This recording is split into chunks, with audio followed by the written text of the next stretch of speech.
Assalamualaikum warahmatullahi wabarakatuh. Saya Nur Fatika Fajar Aliyati dengan NIM 43040200126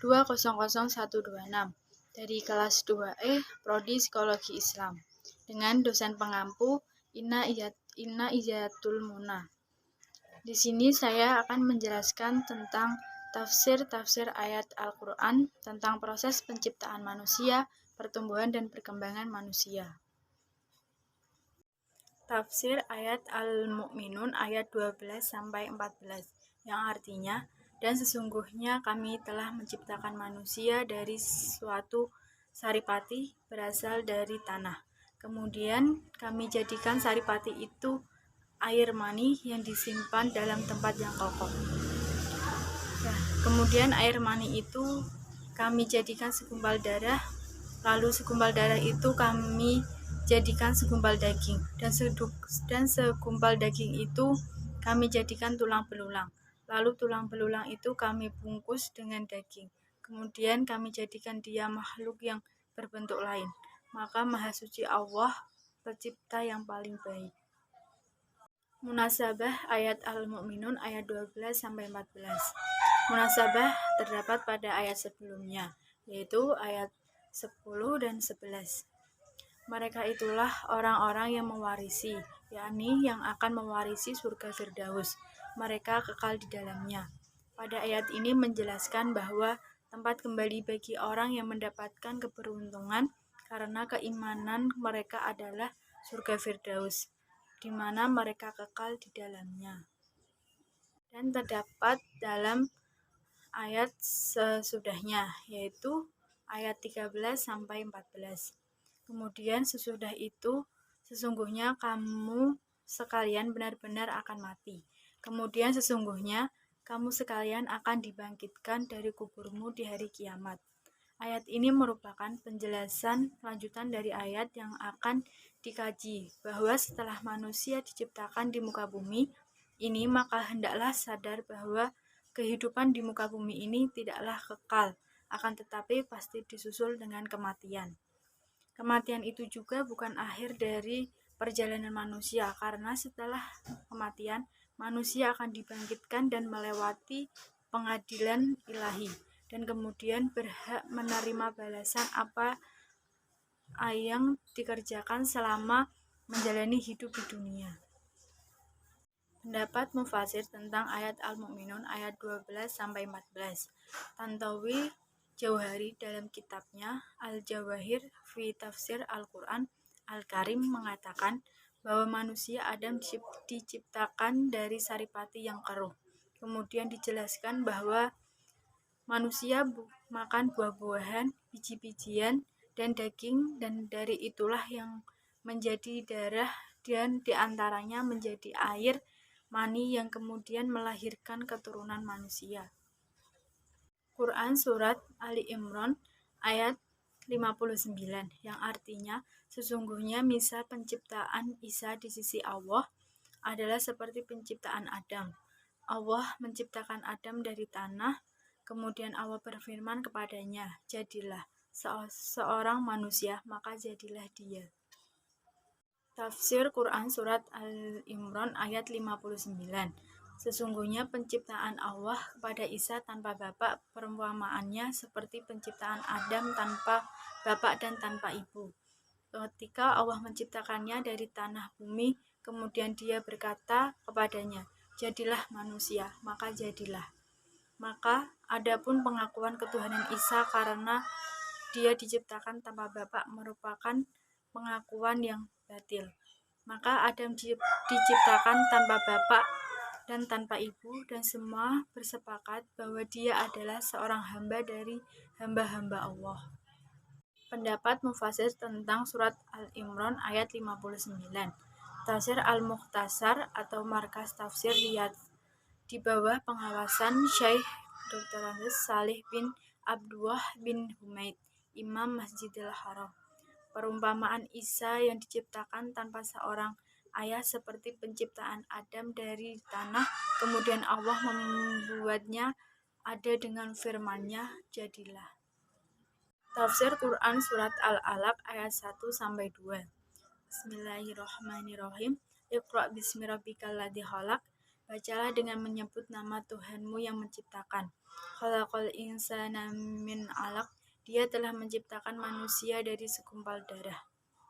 Pendapat mufasir tentang surat Al-Alaq ayat 1 sampai 2. Imam Muslimin dan Imam Bukhari. Di dalam ayat Al-Alaq ayat 1 sampai 2 termuat segala puji dan sanjungan hanya bagi Allah dan peringatan mengenai permulaan penciptaan manusia dari segumpal darah. Munasabah surat Al-Alaq ayat 1 sampai 2. Menurut Wahbah Al-Zuhailil dalam tafsir Al-Munir, munasabah surat Al-Alaq adalah surat At-Tin sebagai dia telah menciptakan manusia dari segumpal darah, yaitu manusia diciptakan dalam bentuk yang sebaik-baiknya. Sesungguh kami telah menciptakan manusia dalam bentuk yang sebaik-baiknya. Tafsir Quran surat Al-Hajj ayat 5, yang artinya, wahai manusia, jika kamu meragukan hari kebangkitan, maka sesungguhnya kami telah menjadikan kamu dari tanah, kemudian dari setetes mani, kemudian dari segumpal darah, kemudian dari segumpal daging yang sempurna kejadiannya dan yang tidak sempurna, agar kami jelaskan kepada kamu, dan kami tetapkan dalam rahim menurut kehendak kami sampai waktu yang sudah ditentukan. Kemudian kami keluarkan kamu sebagai bayi, kemudian dengan berangsur-angsur kamu sampai kepada usia dewasa.